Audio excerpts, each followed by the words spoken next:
Matt Lesney, actual director de Radio Miami Today, hace 45 años, antes de producirse el encuentro de Fidel con la emigración, unos meses antes estuvo en la participación y organización de ese evento.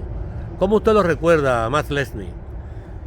Todo comenzó con una entrevista que yo le hice en la revista Réplica, bajo mi dirección, a que después fue presidente de Estados Unidos, Jimmy Carter, cuando era candidato. Llegaron allí un grupo de demócratas de la época, el doctor Alfredo Durán, el doctor Bernardo Benes, y yo le pregunto a Carter, candidato, ¿cuál será su proyección hacia Cuba? Su respuesta fue moderada, no de hostilidad, no de agresión como era la política norteamericana desde el año 1959.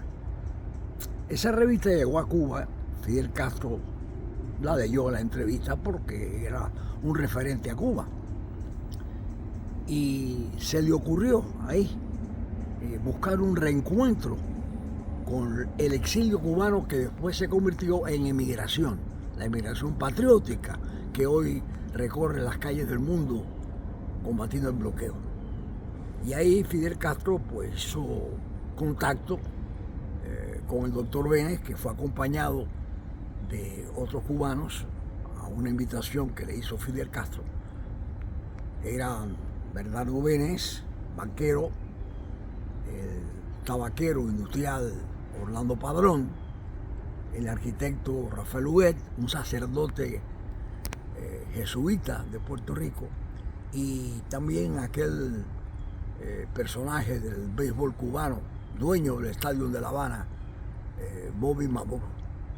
Y ahí Fidel Castro les explicó la voluntad cubana del gobierno de la revolución de reencontrarse con esos cubanos dispersos por el mundo. Y surgió lo que fue después el llamado Diálogo de 1978. Es la primera vez que un grupo de cubanos van a la isla, independientemente de su posición política. Los había inclusive que habían sido hasta batistianos. Y se reunieron con Fidel Castro. Ya antes había estado un grupo de jóvenes, la Brigada Antonio Maceo, que simpatizaban con la revolución, pero estamos hablando ahora de cubanos del exterior que no tenían la mejor opinión del proceso revolucionario, inclusive.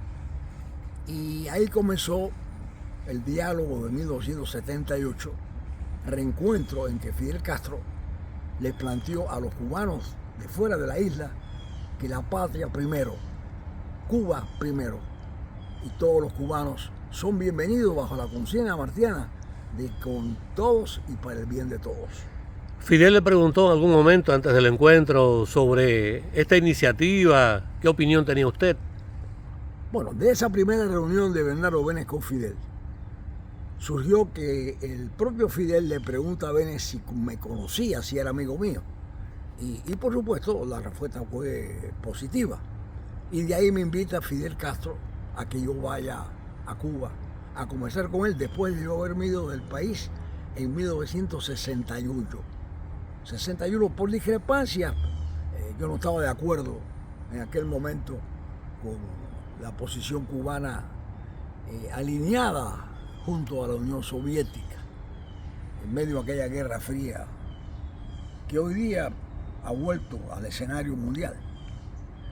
Pues en esa primera entrevista es cuando Fidel me pregunta ¿por qué te fuiste?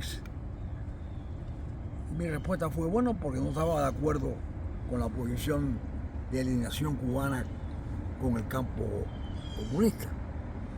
Su respuesta fue: si tú hubieras estado en mi lugar, hubieras tenido que hacer lo mismo, porque lo que estaba en peligro era la soberanía y la independencia de Cuba. Realmente él era el que tenía la razón.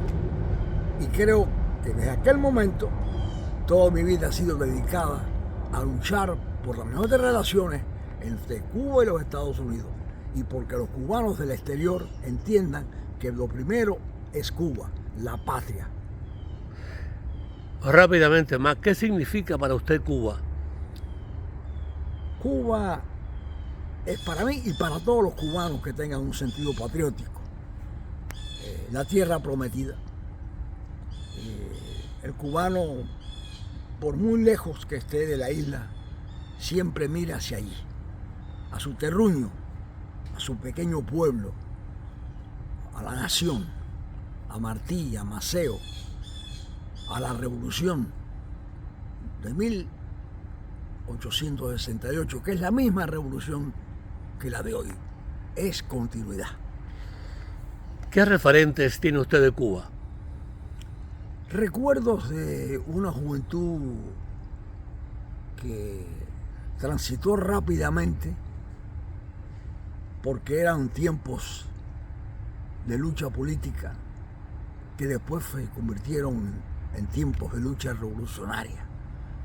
Yo he vivido más tiempo fuera de Cuba, pero siempre digo que en una ocasión pues visité con mi familia la isla y recuerdo que alguien dijo, pero es que Max Lesnick vive en Estados Unidos, pero realmente él nunca se ha ido de Cuba. Finalmente, ¿qué guarda entonces de Cuba? La emoción y el deber de continuar luchando por ese pueblo que sufre un criminal bloqueo que más tarde o más temprano tendrá que ser levantado, porque el pueblo de los Estados Unidos, y yo vivo aquí muchos años, tanto que no lo quiero contar, el pueblo norteamericano sigue siendo tan amigo de Cuba y de su pueblo como el pueblo cubano lo sigue siendo de los Estados Unidos. Muchísimas gracias. Hemos conversado con Max Lesnick, director de Radio Miami Today, delegado histórico de la coalición martiana y la Alianza Martiana. Yo soy Carlos Diegues desde Miami, Estados Unidos.